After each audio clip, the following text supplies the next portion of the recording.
Bonjour, c'est Ursule encore. On est le 30 décembre 2019. Alors je viens sonner la trompette une seconde fois aujourd'hui encore et je viens nous encourager à tout faire pour être prêt quand le Seigneur Jésus-Christ reviendra. Alors que le Seigneur Jésus revienne au fait dans les jours qui suivent ou bien s'il venait dans quelques années, c'est pas grave. Tu es, tu es appelé à être saint. Tu es appelé à être prêt. Tu es appelé à toujours être aux aguets. C'est ça que le Seigneur nous a appelés à faire. Amen. Alors, parce qu'il a dit, il viendra comme un voleur. Et il ne va pas dire à telle personne, je viens tel jour, à tel autre. Non. Il nous a tout simplement dit d'être prêt. Ça, c'est notre garantie. Alors, si tu es quelqu'un qui t'apprête à tous les jours, alors Jésus-Christ ne passera pas à côté de toi. Amen. Quand il passera, il te prendra sûr et certain. Et on a donc appelé à mener cette vie-là qui plaise à notre Seigneur. Et c'est une vie de renoncement à notre monde, le monde dans lequel nous vivons. Parce que l'amour du monde, c'est inimitié contre Dieu. Il est donc très important qu'on puisse, au fait, dépendre du Seigneur à tout point de vue sur ce plan-là. Amen. Alors aujourd'hui, je viens continuer la vidéo que j'avais commencé il y a une semaine sur le cheval noir de l'Apocalypse. Et à mon avis, en tout cas à mon niveau, c'est la dernière vidéo, à moins que le Seigneur me donne d'autres choses encore. Amen. Parce que le Seigneur, c'est lui qui nous révèle sa parole par son Esprit Saint. Alors, je vais lire Apocalypse 6, le verset 5 à 6. Quand je regardais, quand l'agneau ouvrit un des 7 sceaux, et j'entendis l'un des 4 êtres vivants qui disait comme d'une voix de tonnerre, viens. Je regardai, et voici parut un cheval blanc. Celui qui le montait avait un arc. Une couronne lui fut donnée, et il partit en vainqueur et pour vaincre. Quand il ouvrit le second sceau, j'entendis le second être vivant qui disait, viens. Et il sortit un autre cheval roux. Celui qui le montait reçut le pouvoir d'enlever la paix de la terre, afin que les hommes s'égorgeassent les uns les autres, et une grande épée lui fut donnée. Quand il ouvrit le troisième sceau, j'entendis le troisième être vivant qui disait, viens. Je regardai, et voici parut un cheval noir. Celui qui le montait tenait une balance dans sa main. Et j'entendis au milieu des 4 êtres vivants une voix qui disait, une mesure de blé pour un denier, et 3 mesures d'orge pour un denier. Mais ne fais point de mal à l'huile et au vin. Amen. Que le Seigneur bénisse sa parole. Amen. Alors, on a déjà parlé dans, je pense, déjà 2 vidéos concernant le cheval noir et absence totale de lumière. Et ce cheval-là, il a une balance dans la main. Non, le cavalier, pardon, a une balance dans la main. Alors le Seigneur nous dit, une mesure de blé pour un denier, 3 mesures d'orge pour un denier. Et il donne une consigne que le vin et l'huile ne soient pas heurtés, qu'il n'y ait pas de mal, qu'il n'y ait pas de douleur. Alors, quand on regarde les Écritures, quand le Seigneur parle de denier, très souvent, il parle du salaire. Ok? Le denier, dans le temps de Jésus, c'était une mesure importante. Alors, on mesurait les choses par rapport à cela. Comme ici, on nous dit que il a demandé une mesure de blé pour un denier et l'autre côté, c'est 3 mesures d'orge pour le même denier. Alors ça me rappelle la parabole. Je pense que elle est dans Matthieu 18. Allons-y voir un peu. Matthieu 18, le verset 21 à 35. Matthieu 18, le verset 21 à 35.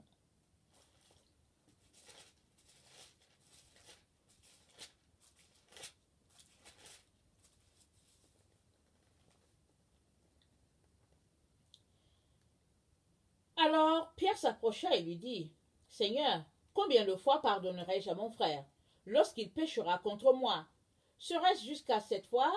Jésus lui dit, je ne te dis pas jusqu'à 7 fois, mais jusqu'à 70 fois 7 fois. C'est pourquoi Le royaume des cieux est semblable à un roi qui voulut faire rendre compte à ses serviteurs. Quand il se mit à compter, on lui en amena un qui devait 10 000 talents.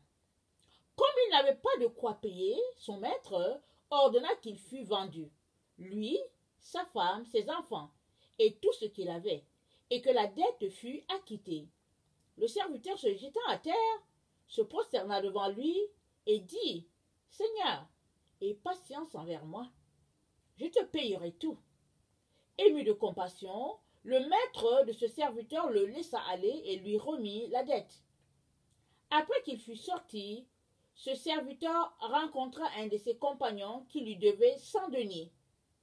Il le saisit et l'étranglait, en disant, « Paye ce que tu me dois. » Son compagnon se jeta à terre, le suppliait, disant, « Aie patience envers moi, je te payerai. » Mais l'autre ne voulut pas, et il alla le jeter en prison, jusqu'à ce qu'il eût payé ce qu'il devait. Ses compagnons, ayant vu ce qui était arrivé, furent profondément attristés. Et ils allèrent raconter à leur maître tout ce qui s'était passé. Alors le maître fit appeler ce serviteur et lui dit, « Méchant serviteur, je t'avais remis en entier ta dette parce que tu m'en avais supplié. Ne devais-tu pas aussi avoir pitié de ton compagnon comme j'ai eu pitié de toi? » Et son maître irrité le livra au bourreau jusqu'à ce qu'il eût payé ce qu'il devait. C'est ainsi que mon Père céleste vous traitera si chacun de vous ne pardonne à son frère de tout son cœur. Amen. Alors, ici, c'est la situation de ces deux personnes-là. L'un devait une grosse somme, il a été acquitté de cette dette-là, et quelqu'un d'autre lui devait de l'argent, et il a refusé d'acquitter l'autre. Et à la fin, comme Jésus est le justicier dans cette affaire, Jésus a dit, ok, Jésus l'a mis en prison jusqu'à ce qu'il ait payé le dernier sou, tout ce qu'il devait. Et le cheval noir et son cavalier, qui porte à la main une balance, fait référence à la dette que nous devons et la dette payée par Jésus. Parce que Jésus est celui qui nous a acquittés de notre dette. Puisque nous avons reçu le salaire du péché, nous avons hérité de cela par notre père et nos parents Adam et Ève, alors on devait mourir. Et Jésus, ayant vu tout cela, a décidé de venir mourir sur le bois du calvaire pour nous délivrer de tout ce qui pesait contre nous parce qu'on n'était pas capable de payer cette dette-là. Jésus l'a payé pour nous. Il est mort d'une mort atroce. Il a fait 3 jours dans le ventre de la terre et il est ressuscité, il est monté au ciel. Et il a dit, toute personne qui l'acceptera sera aussi acquittée de sa dette à toujours. Maintenant, il s'agit d'accepter pleinement le Seigneur Jésus. Alors, si tu as Jésus-Christ dans ton cœur pleinement, il te dit, suivant la question que Pierre a posée à Jésus, et Jésus a dit, je ne te dis pas jusqu'à cette fois, mais jusqu'à 70 fois 7 fois. Jésus nous a appelés à nous pardonner réciproquement. Il nous a appelés tant que tu as le souffle, tu es appelé à libérer l'autre. Tu es appelé à ne pas garder ce qu'il te doit dans ton cœur. Que ce soit au niveau de l'argent, peu importe ce qu'il aurait commis contre toi en termes de péché, tu es appelé à lui pardonner. Parce que Jésus-Christ t'a pardonné. Il a payé sur la croix, il a dit, Père, pardonne-leur, car ils ne savent pas ce qu'ils font. Et pourtant, ils étaient en train de clouer un innocent. Un innocent mis à mort. La Bible nous dit, à peine dans ce temps, l'amour est temps pour un juste. Mais Jésus est mort pour les personnes qui ne le méritaient pas. C'est-à-dire toi et moi. Il est mort pour nous. Nous qui étions des pécheurs, nous qui péchons journalièrement, Jésus-Christ a payé cette dette-là pour nous. Pour toi et moi, afin que toi et moi, nous puissions aussi libérer ceux-là qui nous doivent quelque chose. Il est donc important qu'on puisse s'examiner et s'assurer que nous ne devons, que personne ne nous doit quelque chose. Et si quelqu'un nous doit quelque chose, hein, il est très important que nous puissions le libérer et laisser tout cela entre les mains du Seigneur. Ça, c'est très important. C'est vrai que souvent en tant qu'humain, on peut être accroché à quelque chose au niveau de nos émotions et puis si bien qu'on se dit non. Moi, j'entends souvent les gens qui disent « Oh, je ne lui pardonnerai jamais, jamais. » Et puis tu t'arrêtes, tu te dis « Mais attends, est-ce qu'il est conscient de ce qu'il fait? Est-ce qu'il est conscient de ce qu'il dit? » Parce que si tu dis que tu ne pardonneras jamais à une personne, tu es aussi en train de dire à Jésus de ne jamais te pardonner. Parce que par ta parole, tu seras justifié et par ta parole, tu seras condamné. Alors, en disant que tu ne pardonneras jamais à une personne, hein, tu es en train de dire à Jésus de ne pas te pardonner. Et Jésus-Christ ici fait référence à, je veux dire, à Apocalypse 6, le verset 5 à 6, il est en train de faire référence à cette dette-là que nous devons, à l'acquittement que nous devons les uns envers les autres, parce que lui, il nous a acquittés.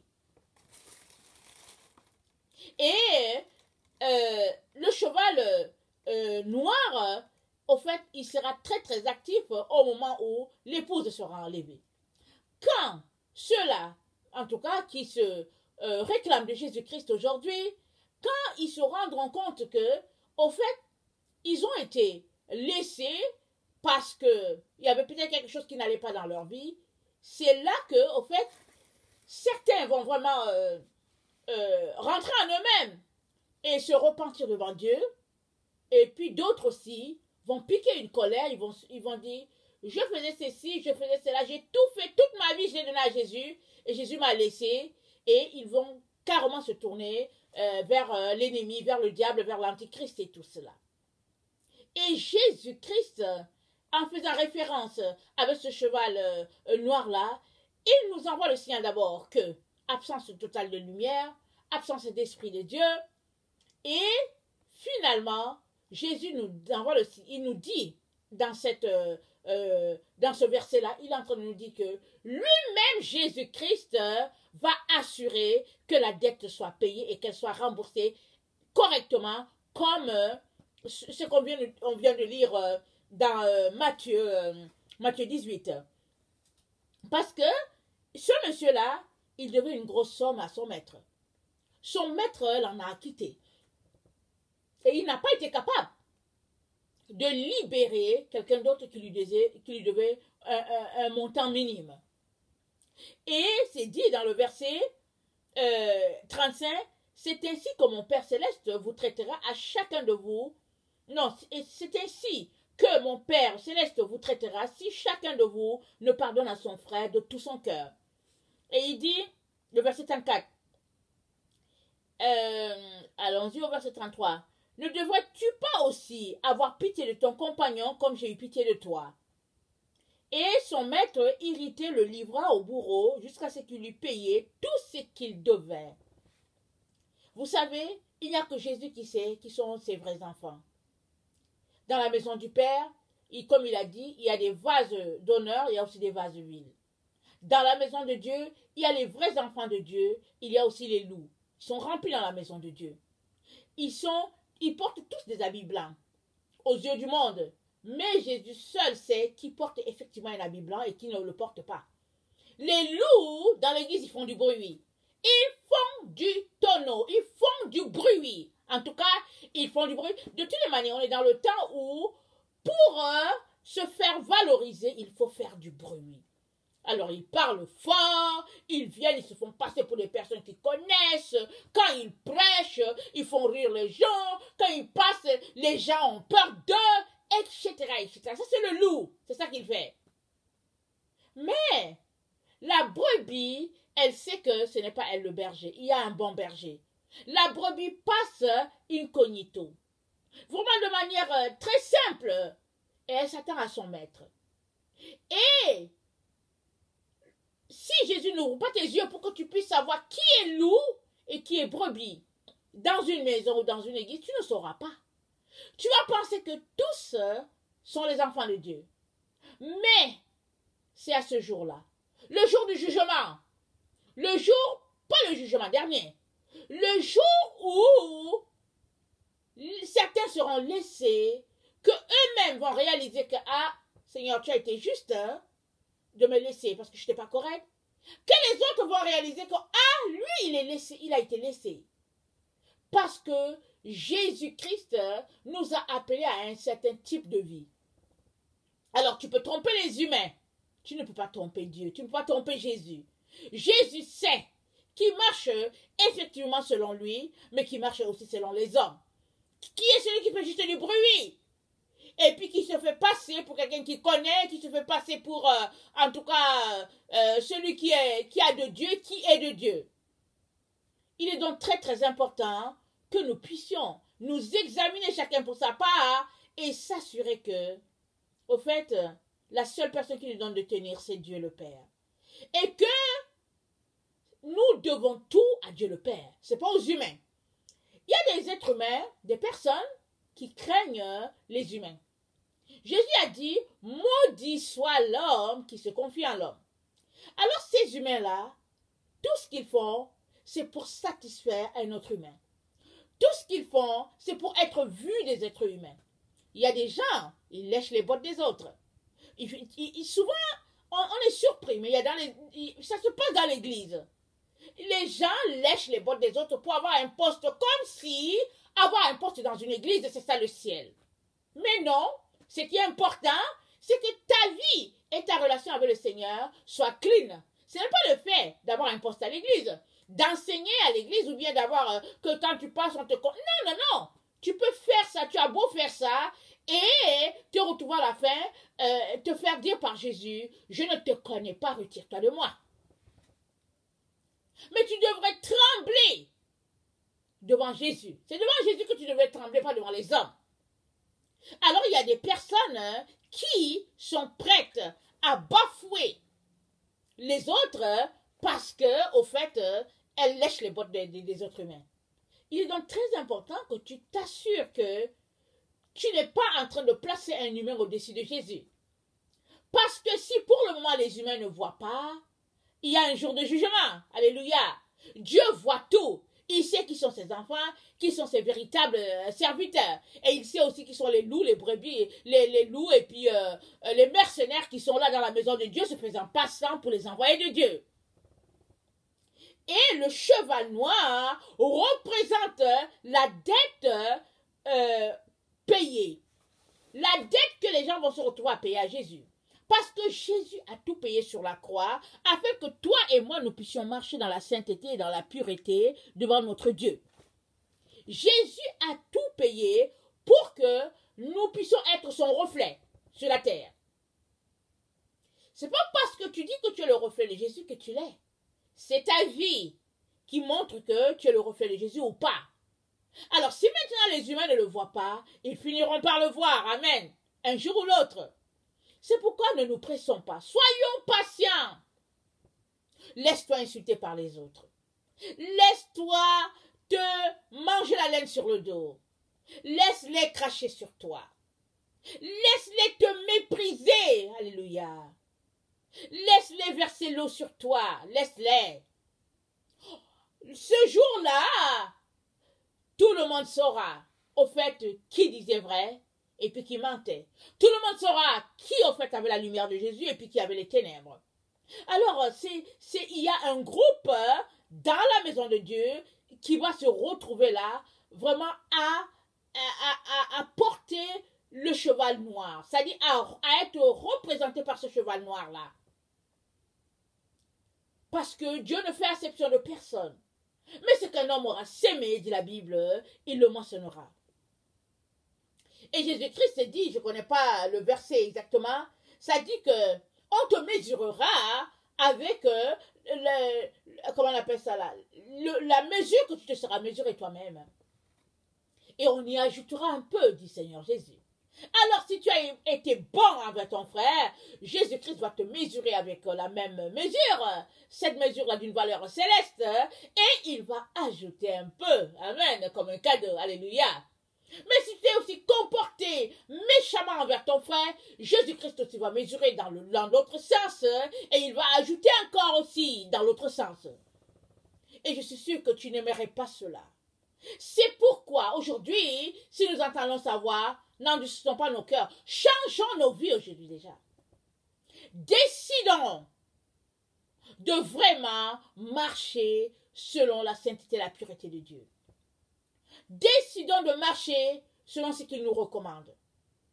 Ce n'est pas facile, parce que nous pourrons perdre des amis, nous pouvons perdre des relations, des membres de la famille.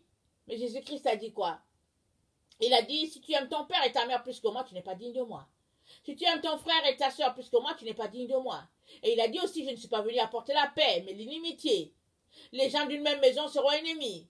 Il dit, je suis venu s'aimer la discorde entre la belle-mère et sa belle-fille, entre le beau-père et son beau-fils, entre le père et son fils, entre la mère et sa fille, etc. Parce que Jésus est un homme qui divise. Soit tu es avec lui pleinement, soit tu es contre lui. Il n'y a pas de milieu.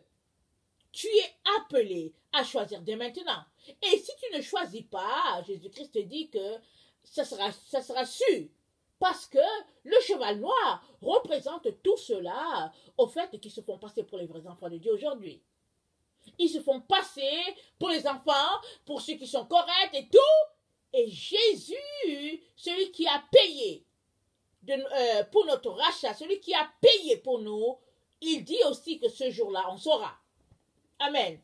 Alors, il est donc important que toi et moi fassions tout qui est en notre pouvoir, pour ne pas nous retrouver dans cette situation-là.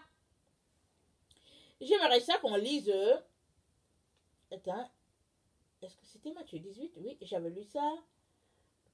Ézéchiel 45, 8 à 15.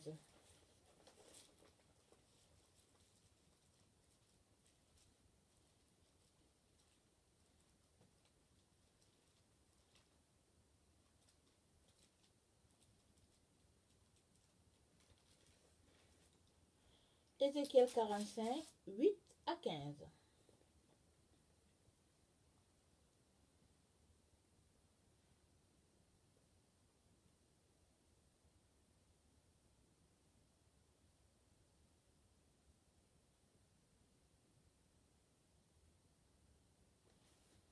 Je vais commencer au verset 9. Ainsi parle le Seigneur l'Éternel. Assez, princes d'Israël, cessez la violence et les rapines. Pratiquez la droiture et la justice. Délivrez mon peuple de vos exactions, dit le Seigneur l'Éternel. Ayez des balances justes, un épha juste et un bas juste. L'épha et le bas auront la même mesure. Le bas contiendra la 10e partie d'un homère et l'épha la 10e partie d'un homère. Leur mesure sera réglée d'après le homère. Le cycle sera de 20 guéras, la mine aura chez vous 20 cycles, 25 cycles, 15 cycles. Voici l'offrande que vous prélèverez, la 6e partie d'un épha sur un homère de froment, et la 6e partie d'un épha sur un homère d'orge. Ce que vous devez pour l'huile, pour un bas d'huile, sera la 10e partie d'un bain sur un corps qui est égal à un homère de 10 bas, car 10 bas font un homère.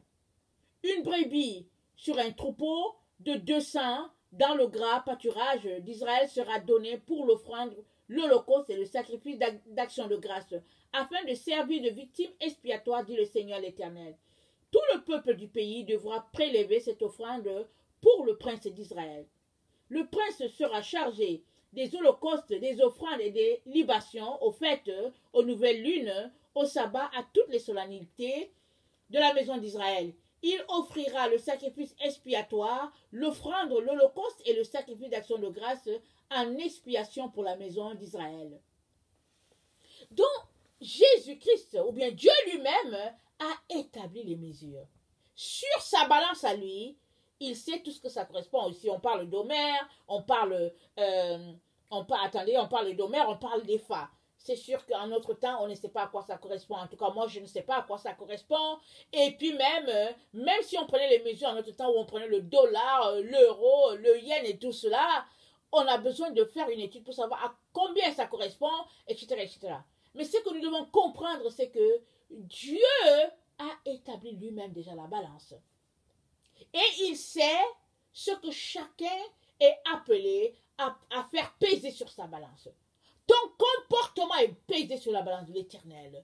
Comme il a dit au roi Balthazar, pesez, pesez, et puis, attendez, il faut que je relis ça, ça c'est dans Daniel. Et il a dit, ton royaume sera divisé. Parce que Dieu s'attend à ce que nous puissions nous comporter d'une manière ou bien d'une autre. Et si tu ne le fais pas, et que tu penses peut-être que tu as les moyens, tu es assis sur ton trône de gloire, etc., etc., vient un jour où Dieu lui-même exercera la justice. Et comme c'est lui qui nous a créés, comme c'est lui qui a établi les règles, personne n'échappera.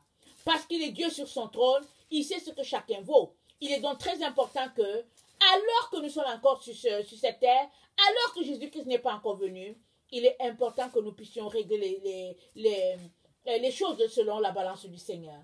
Parce que le Seigneur est en train de nous dire, si tu ne le fais pas, le jour vient où moi-même, je déciderai des choses. Et tout sera évident et tout sera clair pour chacun. Alors, j'aimerais ça qu'on lise dans Daniel, rapidement. Et puis, excusez-moi.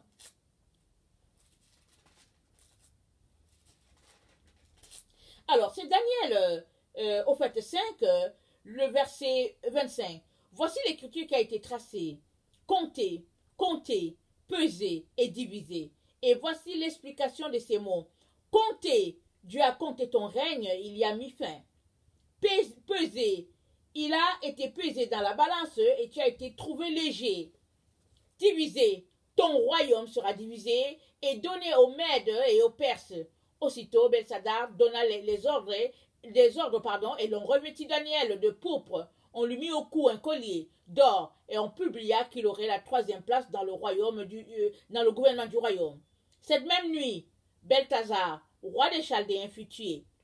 Et Darius, le Mède, s'empara du royaume, étant âgé de 62 ans. Donc, Dieu est celui qui pèse. Il est celui qui divise dans sa balance. Il a une balance. Il est important que tu prennes conscience de cela. C'est ça qu'il est en train de te dire. Il est très important que tu en sois conscient et que tu mènes ta vie sur cette terre d'une manière droite et équilibrée selon les principes du Seigneur. Parce qu'il est le juste justicier et il rendra justice devant tous. Et tu risques d'avoir honte si tu t'es fait passer devant tout le monde pour la personne la plus correcte, la personne qui connaît le Seigneur, la personne qui fait les choses d'une manière équitable. Ce jour-là, la vraie balance sera sue. Parce que Dieu est celui qui pèse et qui divise. Alors, ça va arriver dans le temps dans lequel nous sommes. Parce que le Seigneur a dit que, au fait, le jugement commence par la maison de Dieu. Ici, là, il s'agit de la maison de Dieu. Le jugement va commencer par là. Et le Seigneur nous encourage à tout faire pour dépendre de lui. Et de marcher dans la sainteté et la pureté. Amen.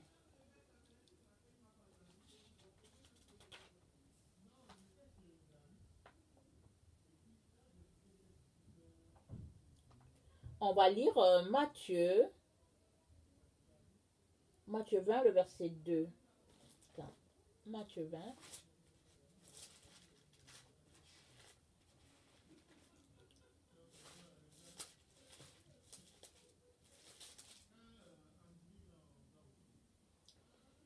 Car le royaume des cieux est semblable à un maître de maison qui sortit dès le matin afin de louer des ouvriers pour sa vigne. Il convint avec eux d'un denier par jour et il les envoya à sa vigne. Il sortit vers la 3e heure et il en vit d'autres qui étaient sur la place sans rien faire. Il leur dit, allez aussi à ma vigne et je vous donnerai ce qui sera raisonnable. Ils y allèrent, il sortit de nouveau vers la 6e heure, vers la 9e heure, il fait du même. Étant sorti vers la 11e heure, il en trouva d'autres qui étaient sur la place et il leur dit, pourquoi vous tenez-vous ici toute la journée sans rien faire? Ils lui répondirent, c'est que personne ne nous a loués. Allez aussi à ma vigne, leur dit-il. Quand le soir fut venu, le maître de la vigne dit à son intendant, appelle les ouvriers et paye-leur le salaire en allant des derniers aux premiers. Ceux de la 11e heure vinrent et reçurent chacun un denier. Les premiers vinrent ensuite, croyant recevoir davantage, mais ils en reçurent aussi chacun un denier. En le recevant, ils murmurèrent contre le maître de la maison. Et ils dirent, ces derniers n'ont travaillé qu'1 heure, et tu les traites à l'égal de nous, qui avons supporté la fatigue du jour et la chaleur. Il répondit à l'un d'eux, « Mon ami, je ne te fais pas tort. N'es-tu pas convenu avec moi d'un denier? Prends ce qui te revient et va-t'en. Je veux donner à ce dernier autant qu'à toi. Ne m'est-il pas permis de faire de mon bien ce que je veux? Ou vois-tu d'un mauvais œil que je sois bon? Ainsi, les derniers seront les premiers et les premiers seront les derniers. » Jésus l'a décidé ainsi. C'est là. Et c'est lui qui va trancher. Il est donc très important que tu puisses te comporter avec beaucoup d'humilité devant le Seigneur, que tu puisses lui donner la place qui lui revient et que tu puisses te comporter avec droiture devant les hommes, hein, même quand ils ne sont pas là. Parce que Dieu te voit. Il sait tout ce que tu fais. Et c'est lui le juste juge.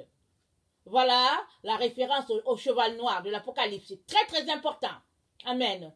Que le Seigneur bénisse sa parole. En tout cas, je vous aime beaucoup et Dieu davantage. Soyez bénis. Merci.